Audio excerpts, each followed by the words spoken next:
മകരവിളക്ക് ദർശിക്കാനെത്തിയ ഭക്തരെ കൊണ്ട് നിറഞ്ഞ പമ്പ. ഇന്നലെ രാത്രി മുതൽ ഇടതടവില്ലാതെയാണ് പമ്പയിലേക്ക് ഭക്തരുടെ ഒഴുക്ക്. 11-ന് ശേഷം സന്ധ്യ വരെ പമ്പയിൽ നിന്ന് ഭക്തരെ സന്നിധാനത്തേക്ക് കയറ്റിവിടില്ല.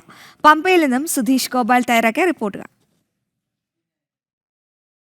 ഇന്ന് പുലർച്ചെ മുതൽ തന്നെ പമ്പയിൽ നിന്നും സന്നിധാനത്തേക്കുള്ള ഭക്തജനത്തിരക്ക് വലിയ രീതിയിൽ വർദ്ധിച്ചിരിക്കുന്നു. അതിൻ്റെ പ്രധാന കാരണം ഇന്ന് 11 മണിക്ക് ശേഷം പമ്പയിലൂടെ സന്നിധാനത്തേക്ക് ഭക്തരെ കടത്തിവിടില്ല. 10 മണി വരെ നിലയ്ക്കൽ നിന്നും പമ്പയിലേക്കും ഭക്തരെ കടത്തിവിടുകയുള്ളൂ. അതിനുശേഷം തിരുവാഭരണ ഘോഷയാത്രയെല്ലാം സന്നിധാനത്ത് എത്തിയതിന് ശേഷം മാത്രമേ ഭക്തരെ കടത്തിവിടുകയുള്ളൂ.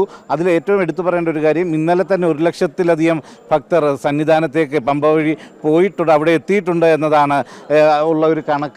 എന്നാൽ ഇതിൽ വളരെ കുറച്ച് ഭക്തർ മാത്രമാണ് തിരികെ ഇറങ്ങുന്നത്, പമ്പ വഴി പുറത്തേക്ക് തിരിച്ചു പോകുന്നത്. അതുകൊണ്ട് തന്നെ സന്നിധാനത്ത് ഈ ഭക്തരെല്ലാം തന്നെ തമ്പടിച്ചിരിക്കുന്നു എന്ന ഒരു കണക്കുകൂട്ടലാണുള്ളത്. അതുകൊണ്ട് തന്നെ ഇന്ന് വൈകിട്ട് മകരജ്യോതി കഴിഞ്ഞാൽ വലിയ ഒരു തിരക്കാവും സന്നിധാനത്ത് നിന്നും പമ്പയിലേക്ക് എത്തുക എന്നതാണ് പ്രതീക്ഷിക്കുന്നത്. അതുകൊണ്ട് തന്നെ അതിനു വേണ്ട ക്രമീകരണങ്ങൾ, അവർക്ക് ഒരു തിക്കും തിരക്കും ഇല്ലാതെ പമ്പയിലൂടെ പുറത്തേക്ക് പോകുന്നതിന് വേണ്ടിയുള്ള ഒരു സംവിധാനങ്ങൾ ഒരുക്കുക എന്നത് തന്നെയാണ് പോലീസിന് മുന്നിലുള്ള ഏറ്റവും പ്രധാന വെല്ലുവിളി. അതോടൊപ്പം തന്നെ ഹിൽ ടോപ്പിലടക്കം പമ്പയിലെ ഹിൽ ടോപ്പിൽ നിന്നടക്കം മകരജ്യോതി ദർശിക്കുന്നതിനുള്ള സംവിധാനവും ഒരുക്കിയിട്ടുണ്ട്. എന്നാൽ അവിടെയും ഒരു ആൾത്തിരക്കുണ്ടാവാതിരിക്കാനുള്ള പ്രത്യേക ക്രമീകരണങ്ങളാണ് ചെയ്തിട്ടുള്ളത്.